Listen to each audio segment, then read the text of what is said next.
গল্পের শুরুতে আমরা নিংসি নামে একটি মেয়েকে দেখতে পাই, যে কিনা ছিল এই লি ফ্যামিলির পুত্রবধূ এবং তার একটি ছোট্ট একটি বাচ্চা ছেলেও ছিল এবং সে এখন আবারও প্রেগনেন্ট। আর এই কথাটা সে তার স্বামী শিচেনকে সে বলতে চাইছিল, কিন্তু দেখা যায় যে শিচেনের জন্মদিনের দিন নিংসির দাদু সে সিঁড়ি থেকে পড়ে গিয়ে সে মারা যায়। এর কিছুদিন পরে শিচেনের মা সে নিংসির একটি অশ্লীল ফেক ভিডিও দেখিয়ে সে তাকে তাদের বাড়ি থেকে বের করে দেয়। তো এরপরে আমরা 6 বছর পরের একটা সিন দেখতে পাই, যেখানে আমরা দেখতে পারি যে নিংসির হাজবেন্ড শিচানের ডিজাইনার কোম্পানিটা অনেক লসের মধ্যে রয়েছে। আর অন্যদিকে আমরা দেখতে পারি যে নিংসি সে এখন অনেক বড় একজন ফেমাস ডিজাইনার হয়ে উঠেছে এবং সে 6 বছর পরে সে তার বাড়িতে আবার ফিরে এসছে। তাকে দেখে শিচানের মা সে খুবই রেগে যায় এবং তাকে বলে যে তোমাকে তো আমরা 6 বছর আগেই এই বাড়ি থেকে বের করে দিয়েছিলাম, তবুও তুমি এখন এ বাড়িতে কেন এসছো? তখন নিংসির সৎ বোন, যার নাম কিনা ছিল সংশু, সে তাকে বলে যে তুমি এখানে কেন এসছো?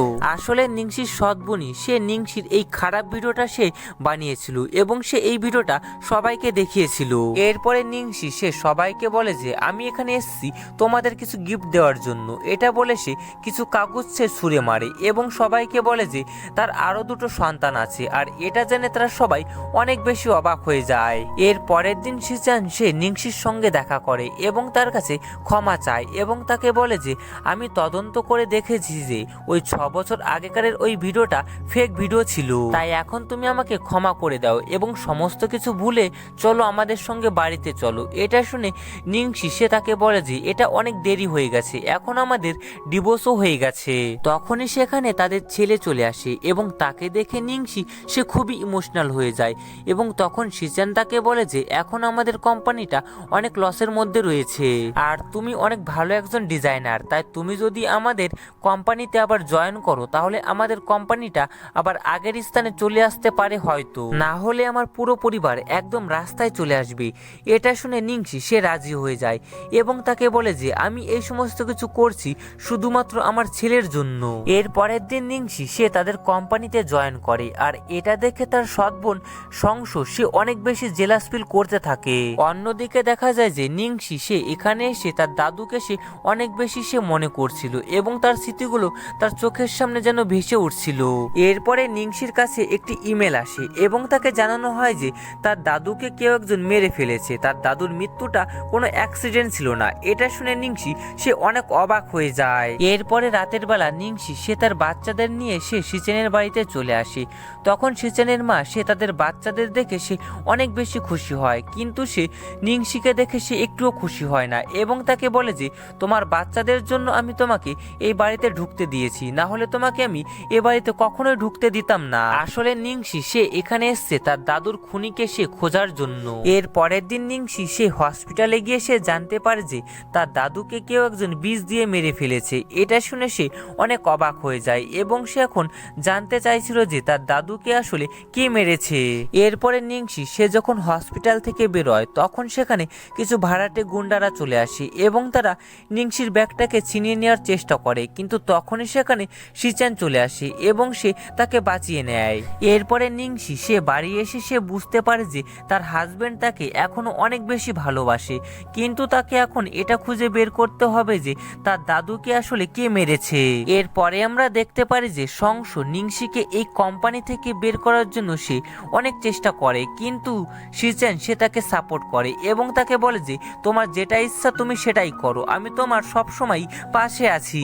এর পরের দিন শিচেনের জন্মদিন ছিল, তখন সেখানে শিচেনের মা চলে আসে এবং সে নিংসিকে সেখানে দেখে সে অনেক বেশি রেগে যায় এবং সে তাকে বাইরে ডেকে নেয় এবং তাকে একটি ব্ল্যাঙ্ক চেক দেয় এবং তাকে বলে যে তুমি এখান থেকে চলে যাও এবং তোমার যত টাকা লাগে তুমি এই চেক থেকে তুমি নিয়ে যাও। তখন নিংসি সে তাকে বলে যে আমি এখান থেকে কোথাও যাব না। আসলে নিংসি সে তার দাদুর খুনিকে সে খোঁজার জন্যই সে এখানে এসছে। এর পরের দিন শিচেনের মা সে নিংসিকে এ বাড়ি থেকে বের করার জন্য সে সংশোকে বলে। তখন সংশো সে তাকে বলে যে আপনি কোনো চিন্তাই করবেন না, আমি কিছুদিনের মধ্যেই তাকে এ বাড়ি থেকে বের করে দেব। এটা শুনে শিচেনের মা সে খুবই খুশি হয়ে যায় এবং তাকে বলে যে আমার তো কতদিনের ইচ্ছা যে তোমাকে আমার ছেলের বউ করে এই বাড়িতে নিয়ে আসবো। এরপরে আমরা অন্যদিকে দেখতে পারি যে সংশো সে অন্য একটি ছেলেকে অনেক বেশি ভালোবাসতো, কিন্তু সে শিচেনের সম্পত্তির লোভে সে সে তাকে বিয়ে করতে চাইছিল। এর পরের সিনে আমরা দেখতে পারি যে নিংশির ডিজাইন করা কাপড়গুলো পরে অনেক মানুষের অ্যালার্জি হয়েছে। এর ফলে তারা সবাই এখন হসপিটালে ভর্তি রয়েছে। এর ফলে কোম্পানিতে কিছু দোকানদার এসে হাঙ্গামা শুরু করে দেয়। তখন শিচান এসে তাদের কাছে ক্ষমা চায় এবং তাদেরকে বলে যে আমি যত তাড়াতাড়ি পারি এই সমস্যাটা ঠিক করব। এরপরে কোম্পানির সমস্ত শেয়ার হোল্ডাররা নিংশির নামে এসে কমপ্লেন জানায় এবং তাকে বলে যে নিংশিকে এই কোম্পানি থেকে বের করে দেওয়া হোক। তখন শিচান তাদেরকে বলে যে আমি এই জিনিসটা ইনভেস্টিগেট করে দেখব এবং রিপোর্ট আসার পরেই আমি কিছু একটা করতে পারবো। তো এর পরের সিনে আমরা দেখতে পারি যে সংশ এজেন্ট মিস্টার লির সঙ্গে সে দেখা করতে আসছে আর এই সিনটা এখানেই কাট হয়ে যায়। তো এর পরে আবার আমরা শিচানকে দেখতে পাই। সে এই সমস্ত কাপড়গুলো সে টেস্ট করে সে জানতে পারে যে নিংশির ডিজাইন করা এই কাপড়গুলির মধ্যে কেউ একজন হেভি কেমিক্যাল দেওয়া হয়েছিল। এর ফলে সবার অ্যালার্জি হচ্ছে এবং সবাই অসুস্থ হয়ে পড়ছে। তো সেখানে এই সমস্ত রিপোর্টের সঙ্গে সে নিংশির দাদুর রিপোর্টটিও পায় এবং সেখান থেকে সে জানতে পারে যে নিংশির দাদুকে কেউ একজন খাবারের মধ্যে বিষ মিশিয়ে মেরে ফেলেছিল। তো এটা দেখে সে খুবই অবাক হয়ে যায় এবং সে ভাবতে থাকে যে যে করেই হোক তাকে সবার সামনে এই সত্যটা নিয়ে আসতে হবে। তো এরপরে আমাদেরকে আবার নিংশিকে দেখানো হয়। তার কাছে আবারও একটি ইমেল আসে এবং তাকে জানানো হয় যে তার দাদুকে যে মেরেছে এখন সে তাকে মারার চেষ্টা করছে। এরপরে নিংশিকে তার এজেন্ট তাকে জানায় যে তাদের সমস্ত প্রোডাক্টগুলো এজেন্ট লি সে ক্যান্সেল করে দিয়েছে। এটা শুনে সে লির সঙ্গে সে দেখা করতে আসে। সেখানে লি সে তাকে ড্রিঙ্কের মধ্যে কিছু একটা মিশিয়ে দেয় এবং সে অজ্ঞান হয়ে যায় এবং তখন সে তার সাথে খারাপ ভিডিও বানানোর চেষ্টা করে। তখনই সেখানে শিচান চলে আসে এবং সে তাকে অনেক মারে এবং তাকে বলে যে তোমার সাহস কি করে হলো যে আমার স্ত্রীর সাথে এমন খারাপ কাজ করার। তখন লি তাকে বলে যে তুমি আমাকে ক্ষমা করে দাও, কেননা আমাকে এমন কাজ করার জন্য সংশ বলেছিল আর আমরা জানতে পারি যে এই জন্য সংশ সেদিন মিস্টার লির সঙ্গে দেখা করেছিল। এরপরে নিংশি সে বুঝতে পারে যে সত্যি শিচান তাকে এখনো অনেক বেশি ভালোবাসে। তাই তার এখন আগের সমস্ত কথাগুলো ভুলে গিয়ে শিচানের সঙ্গে একসঙ্গে ভালোবেসে সংসার করা উচিত। এরপরে নিংশি সে শিচানকে কিস করে এবং তারা দুজন একে অপরের সঙ্গে ঘনিষ্ঠ হয়। তো এর পরের দিন শিচান এবং নিংশি তাদের কাপড়ের রিপোর্টগুলো নেওয়ার জন্য তাদের ফ্যাক্টরিতে যখন আসে তখন সেখানে তাদেরকে ঢুকতে দেওয়া হয় না, কেননা সেখানে সংশর লোক ছিল। তো সংশ তাদের দুজনকে সেখানে দেখে সে তাড়াতাড়ি করে সমস্ত রিপোর্টগুলো সে আগুনের মধ্যে পুড়িয়ে ফেলে, কিন্তু তবুও সেখানে কিছু রিপোর্ট তারা পেয়ে যায় আর এখান থেকেই প্রমাণ হয়ে যায় যে এই সমস্ত কিছু সংশ করেছে। তাই শিচান সে তাকে তার কোম্পানি থেকে বের করে দেয়। এরপরে আবার সবকিছু ঠিক হয়ে যায়। নিংশির সাথে শিচানের মার এখন অনেক ভালো সম্পর্কও হয়ে যায়। এরপর একদিন নিংশি সে শিচানকে জিজ্ঞাসা করে যে সবাই যখন আমাকে অবিশ্বাস করছিল তখন তুমিও কেন আমাকে অবিশ্বাস করলে না এবং তুমি কেন আমাকে বিশ্বাস করলে এবং তুমি কেন আমার পাশে থাকলে। তখন শিচান তাকে বলে যে আমি জানি এবং আমি ভরসা করি যে তুমি আমাদের কোম্পানির রেপুটেশন কোনোদিনও খারাপ করবে না। এরপরে শিচান নিংশিকে একটি নেকলেস পরিয়ে দেয়। এতে নিংশি সে খুবই খুশি হয়ে যায়। তো এরপর একদিন সংশ সে লুকিয়ে লুকিয়ে সে শিচিনের চেম্বারে চলে আসে আর সেখানে এসে সে নিংশির দাদুর ছবির উপরে সে ক্রস চিহ্ন আঁকিয়ে দেয়, যাতে নিংশি সে পরবর্তীতে যখন এই ছবিটা দেখবে তখন সে মনে করবে যে তার দাদুকে শিচেনই মেরেছে। তো এরপর একদিন নিংশি সে যখন শিচেনের চেম্বার আসে তখন সেখানে সে ওই ছবিটা সে দেখতে পায় আর এটা দেখে নিংশি সে ভাবতে থাকে যে তার দাদুকে শিচেনই মেরেছে। আর এই জন্যই নিংশি শিচেনকে আগে যতটা কিনা ভালোবাসতো তার থেকে বেশি এখন তাকে ঘৃণা করতে শুরু করেছে। আর এই জন্যই নিংশি সে এখন শিচেনকে সে ইগনোর করতে শুরু করেছে, কিন্তু শিচেন সে কিছুই বুঝতে পারছিল না যে তার সাথে নিংশি এমনটা কেন করছে। তো এরপরের দিন শিচেন সে তাদের বাচ্চাদের সামনে সে নিংশিকে সে প্রপোজ করে। তখন তাদের বাচ্চারা অনেক বেশি খুশি হয়ে যায়, কিন্তু নিংশি সে খুশি হয় না, কেননা সে এখন মনে করছিল যে তার দাদুকে শিচেনই মেরেছে।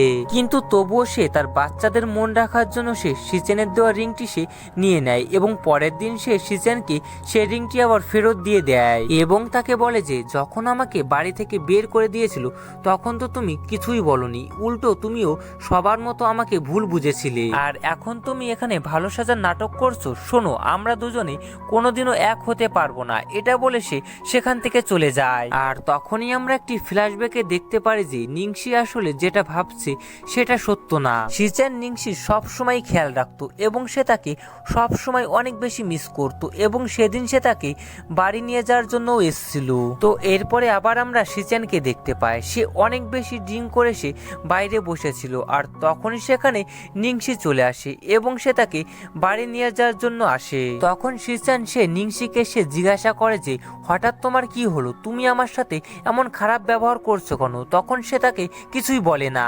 এরপরে শিচান সে তাকে বলে যে তুমি এত বছর লন্ডনে ছিলে এবং 188 নম্বর অ্যাপার্টমেন্টে ছিলে, আমি তোমার সাথে দেখা করার জন্য সেখানে আসতে চেয়েছিলাম, কিন্তু তোমার দাদুর এই কেসটার জন্য আমি সেখানে আসতে পারিনি, আমি তোমাকে অনেক বেশি মিস করতাম। তখন নিংসি সে তাকে বলে যে আমার দাদুকে তো তুমিই মেরেছো। তখন সে তাকে বলে যে না, দাদুকে আমি মারিনি, কেননা দাদু আমাকে নিজের ছেলের মতন করে লালন পালন করতো, আমি তাকে মারতে পারি না। এরপরে সে তাকে বলে যে আমি ঈশ্বরের দিব্যি করে বলছি যে আমি তোমার দাদুকে মারিনি। তখন নিংসি সে বুঝতে পারে যে শিচান সে তার দাদুকে মারেনি। এরপরে আমরা সংস এবং তার বয়ফ্রেন্ডকে দেখতে পাই, সেখানে তার বয়ফ্রেন্ড তাকে বলে যে এখন আমাদের এখান থেকে পালিয়ে যাওয়া উচিত, কেননা হয়তো কিছুদিনের মধ্যেই আমাদের আসল সত্যটা সবার সামনে চলে আসতে পারে। তখন সংস তাকে বলে যে আচ্ছা ঠিক আছে, আমরা এখান থেকে চলে যাওয়ার আগে তুমি আমার একটা কাজ করে দাও। তো এর পরের সিনে আমরা দেখতে পারি যে সংসর বয়ফ্রেন্ড সে নিংসির একটি বাচ্চাকে সে কিডন্যাপ করে নিয়ে যায়। তো এর কিছুক্ষণ পরে সংস সে নিংসিকে কল করে এবং তাকে বলে যে তুমি যদি তোমার বাচ্চাকে বাঁচাতে চাও তাহলে তুমি $10 মিলিয়ন নিয়ে আমার সঙ্গে দেখা করো। তো এরপরে নিংসি সে তার ছেলেকে বাঁচানোর জন্য সে $10 মিলিয়ন নিয়ে আসে আর সেখানে সে নিংসি সে জানতে পারে যে তার দাদুকে আসলে সংশয় মেরেছে। তো তখনই আমরা একটি ফ্ল্যাশব্যাকে দেখতে পারি যে সংশ সে জানতে পেরে গেছিল যে তার দাদু সব সম্পত্তি সে নিংসির নামে লিখে দিয়েছে আর এটা দেখে সে অনেক বেশি রেগে যায়, তাই সে তার খাবারের মধ্যে বিষ মিশিয়ে দেয় এবং তাকে ধাক্কা মেরে সিঁড়ি থেকে ফেলে দেয় আর এই জন্যই তার দাদু মারা যায়। এরপরে সংশ সে নিংসিকে বলে যে তুমি এখনই এই পাহাড় থেকে ঝাঁপ দিয়ে মারা যাও, না হলে তোমার ছেলেকে আমি এখনই মেরে ফেলবো। এটা শুনে নিংসির কাছে তার ছেলেকে বাঁচানোর জন্য আর কোনো উপায় ছিল না, এই জন্য সে ঝাঁপ দেওয়ার জন্য সে সামনের দিকে এগিয়ে চলে আসে আর তখনই সেখানে শিচেন চলে আসে এবং সে এসে সব গুন্ডাদের সাথে মারামারি করে এবং সে নিংসিকে সে বাঁচিয়ে নেয়। আর তখনই সেখানে পুলিশ চলে আসে এবং পুলিশে সে সংশ এবং তার বয়ফ্রেন্ডকে তারা গ্রেপ্তার করে নিয়ে যায়। আর এরপরে নিংসি এবং শিচেন সে তার পরিবারের সঙ্গে তারা সবাই অনেক বেশি এখন খুশি এবং তারা এখন অনেক সুখে সংসার করছে। আর এখানেই এই ড্রামাটা শেষ হয়ে যায়।